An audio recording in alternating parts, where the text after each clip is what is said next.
So this right here is the router table. What it does is that it takes wood and along the edges it'll carve a round edge.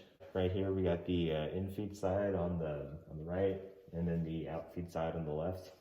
And what that means is that when you're cutting, you want to feed the wood through the in-feed side, and then it'll come out on the out-feed side. Also, to cut the wood, it uses bits. And one important thing to remember is that when you are cutting, make sure there's no one around you so that wood shavings don't go flying in other people's faces.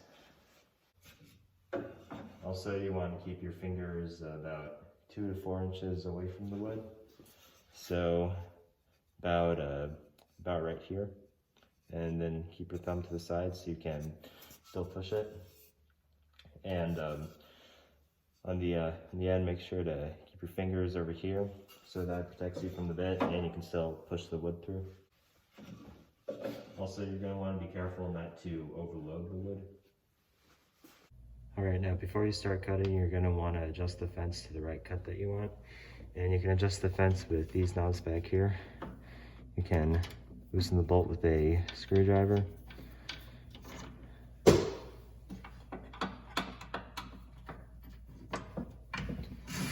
So the fence can slide back and forth.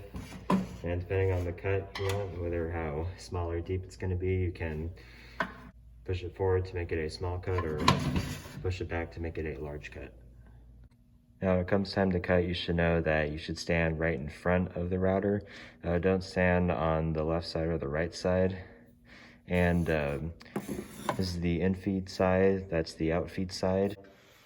What you're going to want to do is you're going to want to take your wood, you're going to want to push it slowly and apply even pressure to the wood. And you want to push slowly from the in-feed to the out-feed side. And it's important to make many small cuts as opposed to one large cut. So just kind of repeat the process over and over again. And make sure your wood is thick, otherwise you can break your wood. Alright, now I'm going to show you how to change the bit on the router table. So first thing you're going to want to do is you're going to want to take the fence off, set it to the side.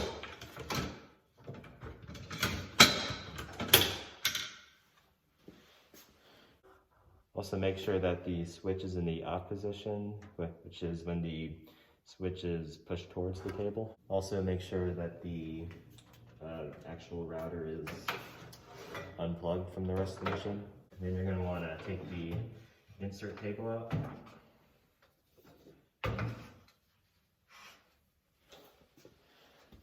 And you can probably see inside here.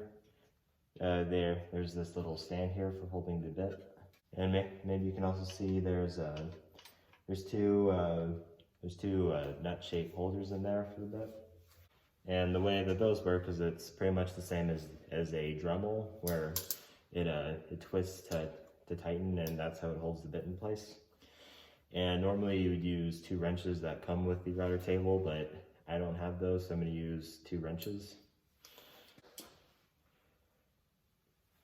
And inside here, you have a top part and then a bottom part.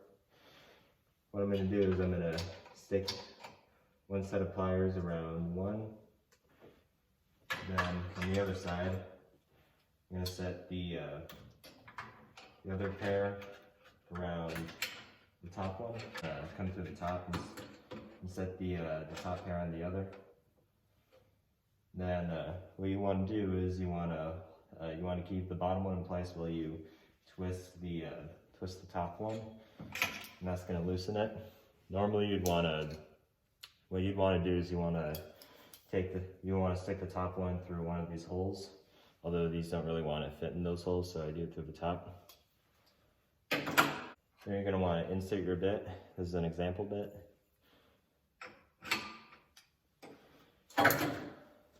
Then you do the opposite of what you did before. You stick one set here, and you set the other set back here. And you're going to want to twist it the other way, so that way the bit will tighten in place.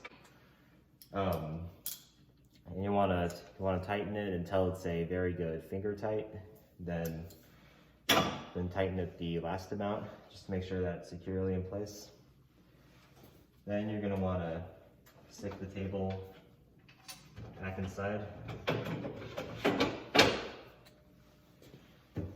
You're gonna wanna take the fence. You're gonna wanna stick that back on. And you can readjust it to how you want. You can tighten it with the knobs back here. And then when you're ready, you can plug the table back in. Yeah, the outlet is back here behind the switch.